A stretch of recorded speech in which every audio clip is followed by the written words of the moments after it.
You are Locked On Syracuse, your daily podcast on the Syracuse Orange. Part of the Locked On Podcast Network, your team every day. Number 7, and this one was so tricky, I'll admit. I'm putting Rickie Collins here. 6'2", 205-pound quarterback from LSU, a redshirt sophomore. It's very weird to have two quarterbacks on this list. Last year when we did this, Kyle McCord was in the top 3, and there was no other quarterback to be found because we knew that Kyle McCord was going to be the team's starting quarterback. It was a done deal.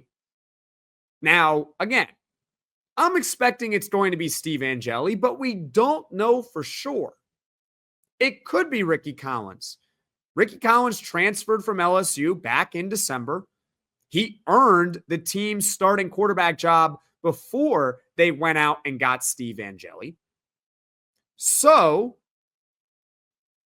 he very easily deserves to be on this top 10 list, at least for now. And when I was thinking about it while making the list, my thought was, okay, imagine if Steve Angeli is not with Syracuse football. Where would I rank Rickie Collins as the team's starting quarterback on this list? And this is where I would rank him. This is it.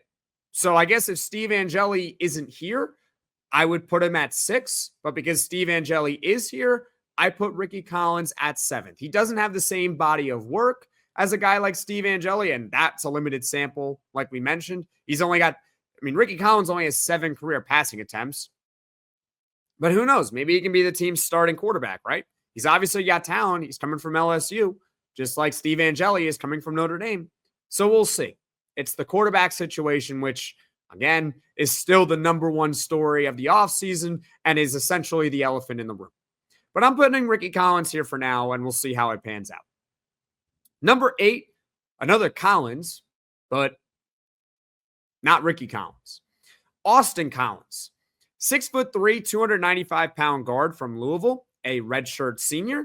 He's most likely going to start along Syracuse's offensive line, and it's going to be probably in one of two positions. Either a right guard, which is where he played at Louisville, or center. He's definitely got more experience at right guard, but Mark Petrie is going to be out for this upcoming season.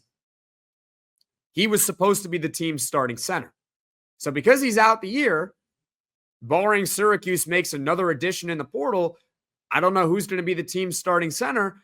Perhaps they move a guy like Austin Collins to center. But regardless, whether he's playing center, whether he's playing guard, he's going to be along Syracuse's starting offensive line, in my opinion.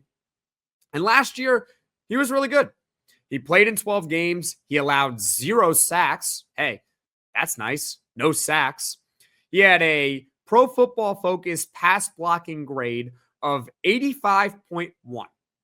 Listen carefully here, okay?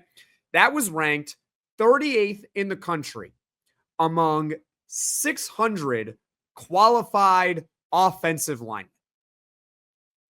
That's pretty good. Wouldn't you say? Pretty good. That being said, the reason why he's not much higher on this list is because, yeah, he's a great pass blocker, but he's not a good run blocker. At least what Pro Football Focus tells you. I believe his Pro Football Focus grade for run blocking is in the 50s, which is below average. So a well above average pass blocker, below average run blocker. Overall, he definitely deserves a top 10 spot. Of course, talking about Austin Collins. At number 9, David Reese, 6'2", 230-pound edge rusher from Cal, a redshirt senior going into his 8th year of college football. Hey, I don't make the rules. He's eligible to play. He can play. Talked about him yesterday, though, as I think he's one of the sleeper additions that Syracuse football made this offseason because he's got 11 sacks over the past 2 years. And both of those 2 years were in a power conference, 2023 in the Pac-12, 2024 in the ACC. Also over the past 2 years, he's got 5 forced fumbles. That's pretty good. Is he as good as Fidel Diggs? Probably not. Can he at least be decent? Well, he already is decent. So David Reese, as of right now, based on his proven production over the past couple of years, I'm putting him in the top 10 list of Syracuse players for this upcoming season. And then finally, number 10. So many guys you can go with.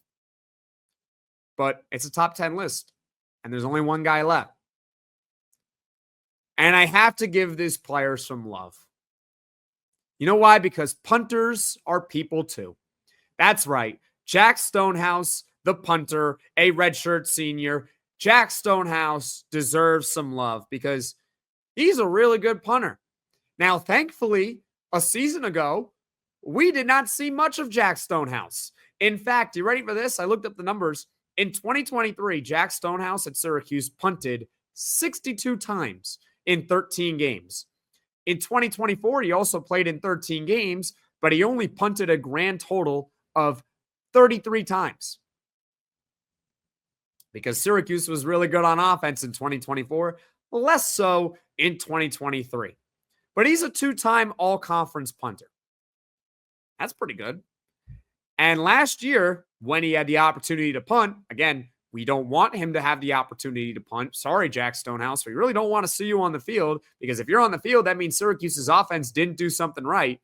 But he set Syracuse's single-season record for net punting average of 45.7 yards. Jack Stonehouse, I get, is a punter. He deserves to be on this list of the top 10 Syracuse football players for 2025.